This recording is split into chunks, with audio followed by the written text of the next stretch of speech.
Naaalala niyo pa ba noong Nokia ang hari ng cellphone? Bakit sila nawala? Kung nasa edad 40 pataas ka, malamang naging parte ng buhay mo ang Nokia. At mas sikat ka pag made in Finland.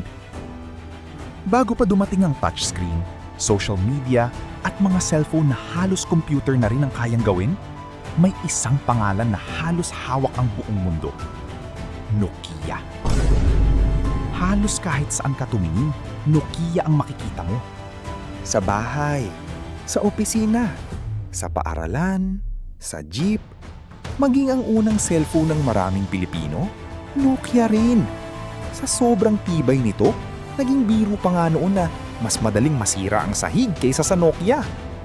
Pero napansin nyo ba? Kung ganito sila kalakas, kung halos sila na ang hari ng industriya, bakit parang bigla na lang silang nawala? Ano ba talaga ang nangyari? At ang mas nakakagulat, marami ang nagsasabing dahil sa iPhone. Ang iba naman dahil sa Android. May nagsasabing dahil sa maling CEO. Pero alin ba talaga ang totoong dahilan? Sa dulo ng video, isa-isahin nating aalisin ang mga maling akala hanggang malaman natin ang totoong dahilan.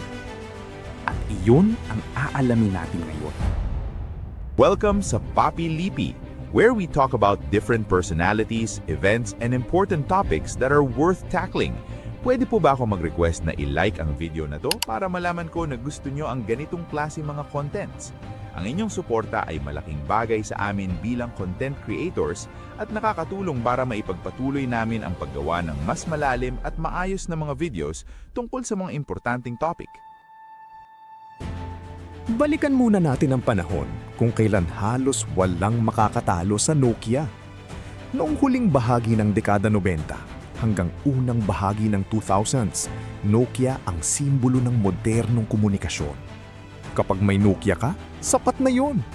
Text, tawag, alarm, calculator, at syempre, snake. Sino ba naman ang hindi nagpuyat kakalaro nito? Dagdag pa rito ang napakahabang battery life. Isang charge, minsan aabot pa ng halos 1 linggo. At kung nahulog man ang cellphone mo, pupulutin mo lang. Ibabalik ang baterya, isasara ang takip, parang walang nangyari. Dahil sa tibay, pagiging simple at pagiging maaasahan nito, naging number 1 ang Nokia sa buong mundo. Parang imposible silang matalo. Pero dito nagsimula ang problema. Kapag ikaw ang nasa tuktok, minsan, hindi mo napapansing may umaakyat na pala sa likod mo. Habang patuloy na gumagawa ang Nokia ng mas magagandang keypad phones, may ibang kumpanya ang may ibang iniisip. Hindi nila gustong gumawa ng mas magandang cellphone. Gusto nilang baguhin ang mismong kahulugan ng cellphone. At noong 2007, may isang presentasyon na tuluyang nagpabago sa buong industriya. Ipinakilala ng Apple ang unang iPhone. Sa una, hindi naman agad natakot ang Nokia. Sa isip nila, sino ba naman ang bibili ng cellphone na walang keypad? At sa totoo lang, marami rin ang nagduda. Mahal. Walang physical keyboard. Iba ang paraan ng paggamit. Pero habang tumatagal, may isang bagay na unti-unting nagbago. Hindi na lang pala gusto ng tao ang cellphone na pang-text at pang-tawag. Gusto na nila ng cellphone na parang maliit na computer. Internet, email, camera, maps, applications, music, at kalaunan, social media. Habang mabilis na umuusad ang Apple at mga Android phone, patuloy pa rin naniniwala ang Nokia na sapat na ang kanilang ginagawa. Dito sila nagkamali. Hindi dahil mahina ang engineering nila, hindi dahil pangit ang hardware, kundi dahil mabagal nilang tinanggap na nagbago na ang gusto ng mga tao. Habang nagbabago ang merkado, nanatili silang nakakapit sa nakaraan. At nang tuluyan nilang subukang humabol, huli na ang lahat. Unti-unti nang lumipat ang mga customer. Lumipat ang mga developers, lumipat ang mga app, lumipat ang buong industriya.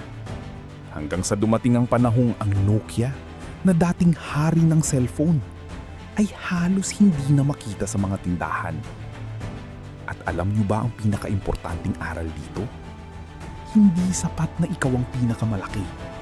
Hindi sapat na ikaw ang pinakasikat. At hindi sapat na ikaw ang pinakamagaling ngayon. Dahil sa mundo ng teknolohiya at maging sa negosyo, ang hindi marunong magbago, unti-unting iniiwan. Kaya marahil, hindi Apple ang tunay na pumatay sa Nokia. Hindi rin Android. Ang tunay nilang naging kalaban ay ang paniniwalang hindi na nila kailangang magbago. At iyon ang dahilan kung bakit ang kumpanyang minsang halos may monopolyo sa industriya ng cellphone ay naging isa na lamang alaala para sa marami. Ikaw naman, ano ang una mong naging Nokia? 3210? 3310? 5110? O baka naman 8210? I-comment mo sa ibaba.